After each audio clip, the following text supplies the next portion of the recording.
La vitamine que tout le monde oublie, dont personne ne parle pour avoir une beauté, pour avoir une peau, paraître plus jeune et surtout ne pas avoir les petits inconvénients quand on vieillit, pour avoir une peau saine, on oublie tous cette vitamine. Non, ce n'est pas la vitamine C, non, ce n'est pas la vitamine E. Voilà, je vous le dis tout de suite.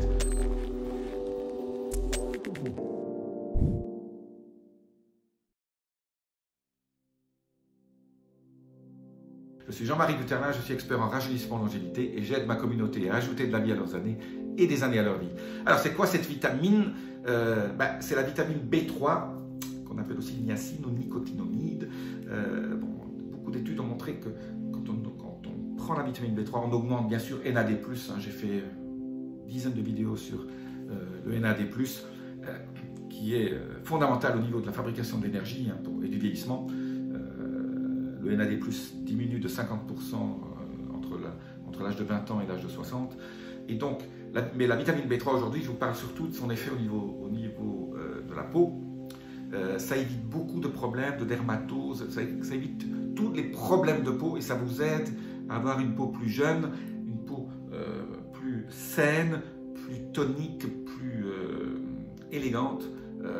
Voilà. Je ne vais pas vous donner toute la partie scientifique derrière tout ça, mais aujourd'hui je vous parler juste. Alors, comment fait-on pour prendre la vitamine D3, donc ce fameux nicotinamide ou cette niacine? Il y a plusieurs façons. Le mieux c'est de prendre un complexe de vitamine B où vous n'avez pas seulement la B3, mais vous avez tout, parce que toutes les vitamines B sont importantes, mais la B3 aujourd'hui surtout au niveau de votre corps et de votre peau.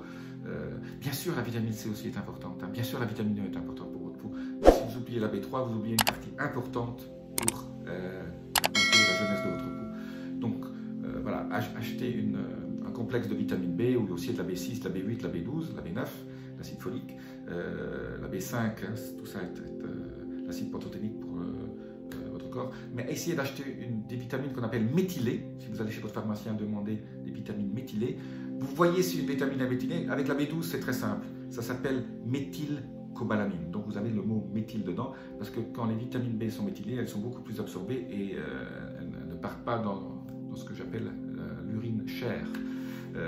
Pour absorber les vitamines B, il faut qu'elles soient méthylées. Et donc dans un complexe de vitamine B, je ne vais pas vous donner le nom scientifique de toutes les vitamines B méthylées, je vous en donne une, c'est très simple, partout il y a de la B12, et la B12 c'est méthylcobalamine. Donc il faut qu'il y ait le mot méthyle. Cobalamine c'est la vitamine B12, mais il faut qu'il y ait le mot méthyle dedans. Dans ce cas-là, vous savez que c'est d'un bon complexe de vitamine B, et donc la niacine ou le nicotinamide qui est dedans va aussi être sous la forme correcte qui est absorbable. Voilà, je vous laisse un lien avec des bonnes vitamines que moi j'aime bien, bonne vitamine B. Si vous pouvez, alors un cran plus, si vous achetez la forme liposomée, elle est encore beaucoup plus absorbable. La forme méthylée, très importante, et la forme liposomée méthylée, alors là vous êtes dans le top. Je vous laisse un lien en dessous qui vous donne tous les éléments. Je vous dis à très bientôt, laissez-moi vos commentaires, appuyez sur les petits boutons. Namasté.